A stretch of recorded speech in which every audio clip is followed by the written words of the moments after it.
Ya, pemerintah melalui Kementerian Perindustrian memastikan sejumlah perusahaan otomotif asal Jepang akan menambah investasinya di tanah air.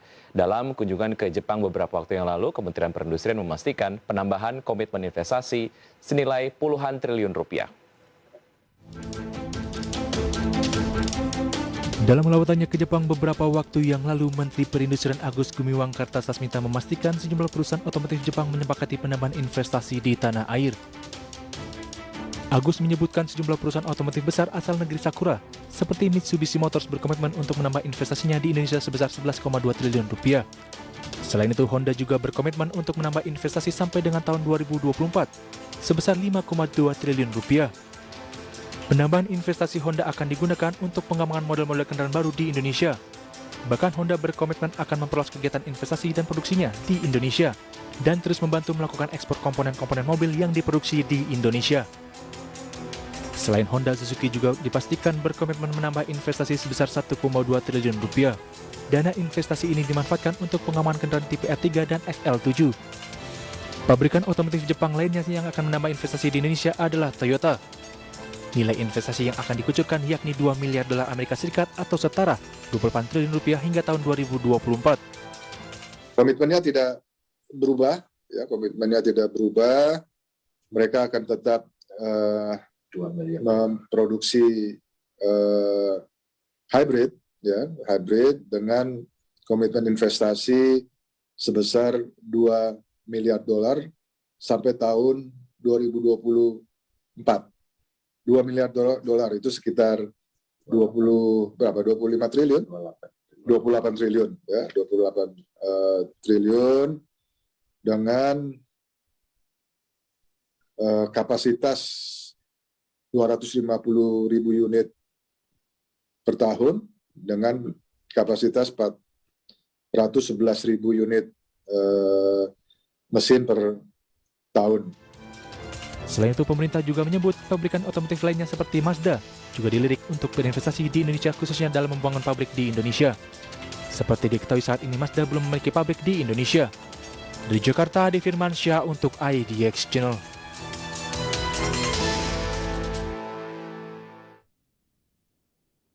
Ya, pemirsa, untuk membahas tema kita hari ini mengenai sambut penanaman ataupun penambahan investasi otomotif Jepang. Sudah terhubung melalui aplikasi Zoom Menteri Perindustrian Republik Indonesia, Bapak Agus Gumiwang Kartasasmita. Selamat pagi, Pak Agus. Selamat pagi. Apa kabar, Pak Agus? Ya. Baik-baik, sehat-sehat. Apa kabar, Salam sehat. Kabar baik, alhamdulillah. Semoga kita sehat semua ya, Pak Agus. Terima kasih sudah meluangkan waktunya untuk berbincang di IDX Channel. Sama-sama. Baik. Ya, Pak Agus, kemarin melakukan lawatan ke Jepang. Kita kemudian di Indonesia mendapatkan oleh-oleh lah dari Kementerian Perindustrian mengenai komitmen penambahan investasi industri otomotif Jepang lah. Tadi kemudian industrinya ataupun mungkin produsennya sudah disampaikan mana-mana saja. Awalnya bisa kemudian terjadi komitmen penambahan investasi ini seperti apa, Pak Agus, waktu kemarin ceritanya? Ya, jadi sebetulnya Mas Wiki, jadi tujuan kami pergi ke Jepang kemarin adalah sebetulnya tematik ya. Kami ingin mendapat kepastian dari pihak produsen otomotif prinsipal di Tokyo untuk melanjutkan investasi mereka. Karena ini ada kaitan dengan rencana pemerintah yang akan merevisi PP 73. Nah, ini kuncinya di sini karena dalam PP 73 itu nanti akan ada penyesuaian terhadap tarif dari mobil-mobil hybrid. Nah, tentu ini nanti akan bisa saja mempengaruhi terhadap rencana investasi dari produsen mobil di Jepang yang sebagian besar akan masuk ke produk-produk yang hybrid. Nah, tentu kedatangan kami ke Jepang ini atas perintah Bapak Presiden untuk mensosialisasikan rencana pemerintah terhadap revisi PP 73 tersebut. Nah, kami datang ke Jepang memang fokus untuk bertemu dengan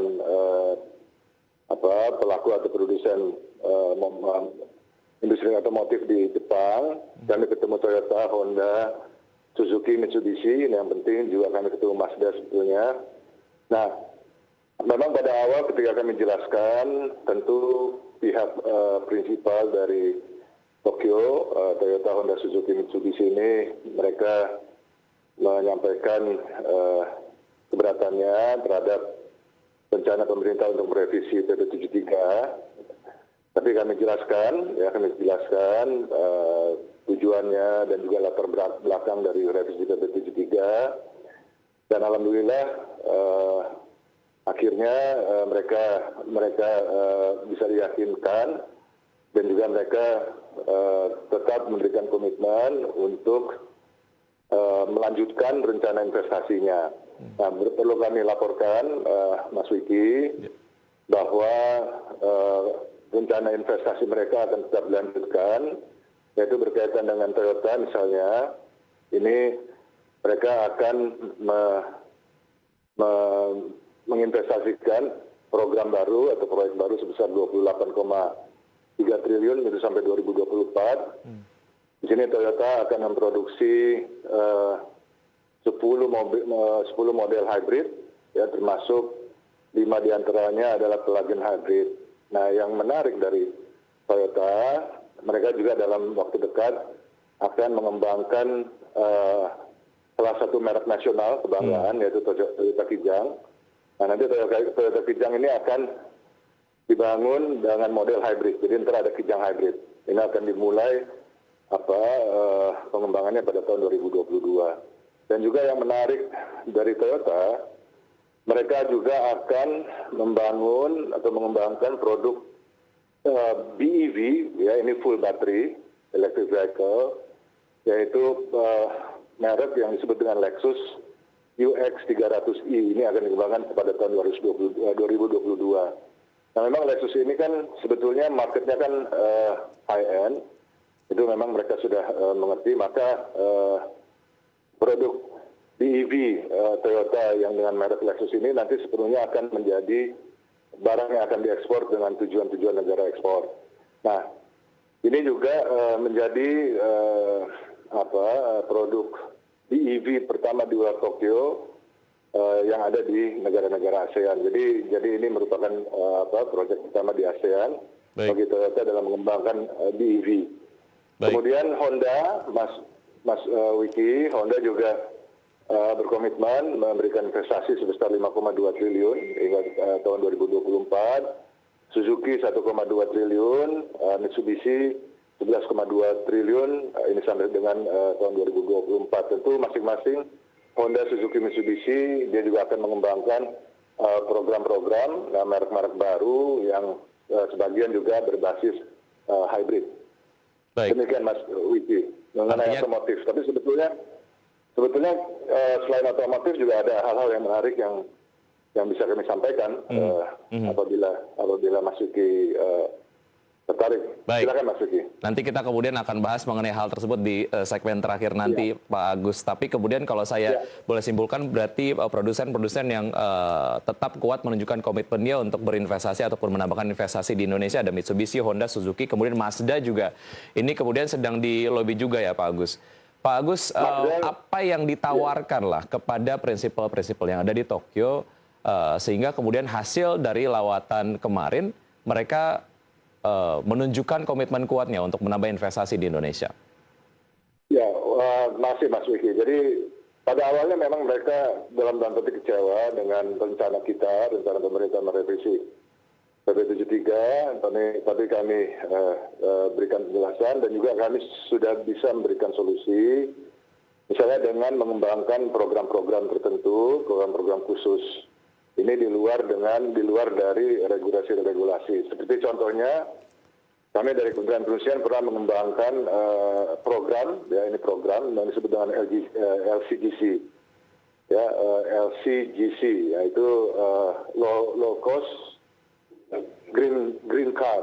Nah, jadi itu salah satu bentuk program. Nah, kami sampaikan ke Jepang kemarin bahwa program-program model seperti itu yang bisa kita kembangkan untuk mendorong agar investasi mereka itu akan berhasil, termasuk ketika mereka tetap berkomitmen untuk menginvestasikan mobil hybrid. Nah, Tapi juga jangan lupa, Mas Wiki, potensi dari market di Indonesia itu masih sangat besar. Tidak hanya berkaitan dengan populasi. Kalau populasi sudah pastilah kita sangat besar, terbesar di ASEAN. Tapi juga kalau kita lihat dari rasio kepemilikan kendaraan bermotor roda 4 di Indonesia. Masih sangat kecil. Masih sangat kecil. Jadi kalau di Indonesia itu rasio kepemilikan kendaraan motor 87 unit per 1.000 orang. Di Malaysia itu sudah 450 unit per 1.000 orang. Di Thailand 220 unit per 1.000 orang. Nah ini bisa dibayangkan. Kalau kita bandingkan aja, misalnya 87 unit per 1.000 orang di Indonesia dan 87 unit per 1.000 orang misalnya di Malaysia, tapi kita punya penduduk yang jauh lebih besar, jadi artinya potensi pengembangan industri otomotif di Indonesia sangat besar berdasarkan masih rendahnya rasio kepemilikan kendaraan bermotor, dan juga kami sampaikan bahwa Indonesia is aiming to be top 5 ekonomi di dunia pada tahun 2030. Jadi bisa dibayangkan kalau kita bisa mencapai target tersebut, kami sangat yakin bahwa